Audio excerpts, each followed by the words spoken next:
Hey everyone, welcome back to the channel.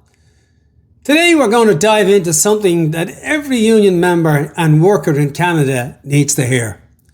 Pierre Poilievre and the Conservative Party of Canada just released their 225 policy declaration, and buried inside is a section, get this, called Workers' Rights. This is a plan that will absolutely devastate the labour movement in this country if ever implemented. I'm not exaggerating when I say this could be catastrophic for unions and the rights that we fought for over the decades. And what's worse, Poilievre is trying to sell himself as a friend to workers, despite a long history of attacking workers' rights. Let's break it down, and I'll show you why some union leaders supporting Poilievre are making a huge mistake. My name's Nathan Bergstrand. I'm the business manager of United Association, Local 67, plumbers, pipe fitters, and steam fitters here in Hamilton. Canadian workers have great hope and great promise in Pierre, who's been working closely with trade unions like mine. That will impact the entire labour movement if Poilievre ever wins this election. So stick around, this is really important.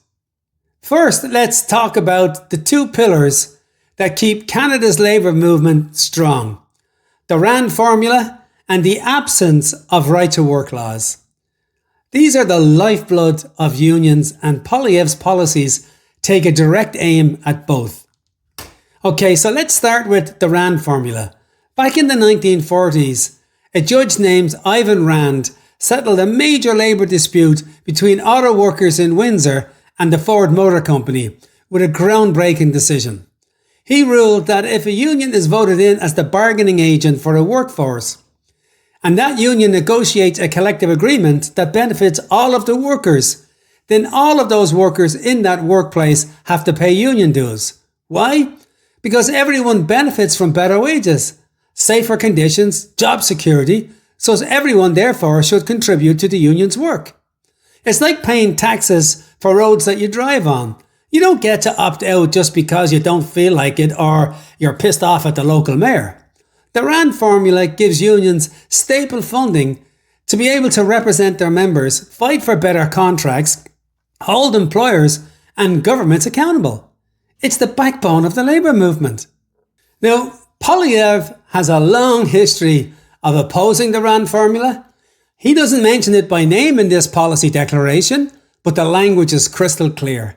In Section 7, the Conservatives say they believe mandatory union membership and forced financial contributions limit the economic freedom of Canadians. Translation? They want to let union members opt out of paying union dues even if they benefit from the union's work. Imagine if you could opt out of paying for the fire department, but still expect them to show up when your house is burning down. That's what this is. If workers can opt out of union dues, unions will be financially crippled. They won't have the resources to negotiate strike pay or defend your rights. It's a dead blow to the labour movement. And that's precisely what Poilievre wants to achieve. And it gets worse. Let's talk about the second pillar, the right to work laws, or rather the fact that Canada doesn't have them. In Section 4 of the policy declaration, the Conservatives say they support the right to work legislation. What does that mean? Right to work laws sound nice, but they're a union busting tactic. They let workers in a unionised workplace opt out of joining the union and paying union dues, even if the majority 50% plus one voted to unionise. This undermines the union's power, starves them of funds, and encourages employers to set up non-union workplaces where they can pay minimum wage with no benefits. In the US, states with right-to-work laws have very few unions, lower wages, weaker benefits, and more workplace injuries. Right to work was kind of scary. I could imagine me on the street with 4 kids. I realized it's important because it'll affect our jobs. It'll affect our rights. They'll be taken away from us.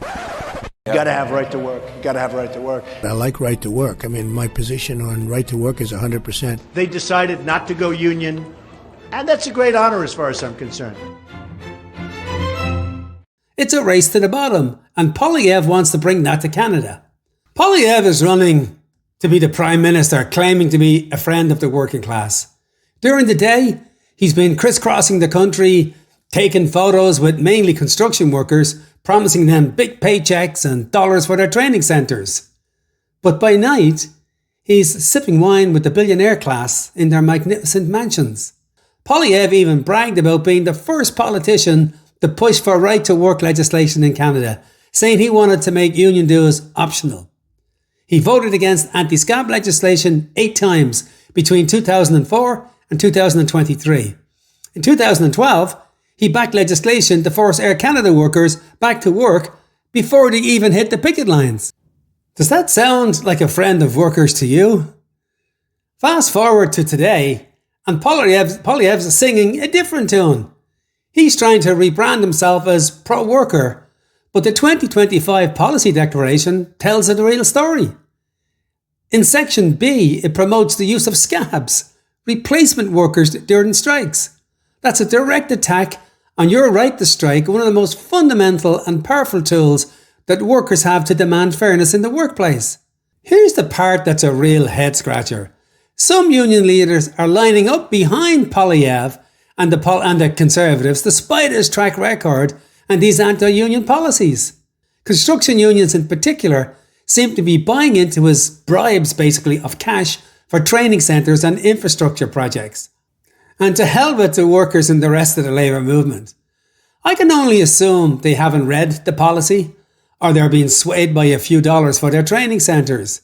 But let me be clear, no amount of training centre funding is worth the destruction of the labour movement.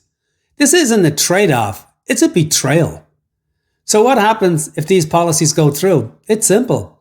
Unions will be financially gutted. They won't be able to afford the staff, lawyers or resources to fight for you.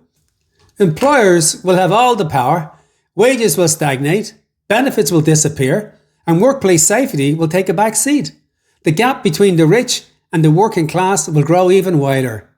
The rights that generations of workers fought for through strikes, protests, even bloodshed, will be dismantled in the name of economic freedom. But this isn't freedom for workers, it's freedoms for corporations to exploit us. Poilievre's record as a Harper minister shows he's always been on the side of big business. His campaign promises are now just a mask to win union votes, and sadly, a handful of union leaders are gullible enough to buy into this shtick. The language in the policy declaration is vague and innocuous on purpose. It's designed to fly under the radar, but make no mistake, these policies will destroy the labour movement. The consequences will be catastrophic for every worker in Canada, unionised or not. Thank you for watching The Raw Edge with Sid Ryan.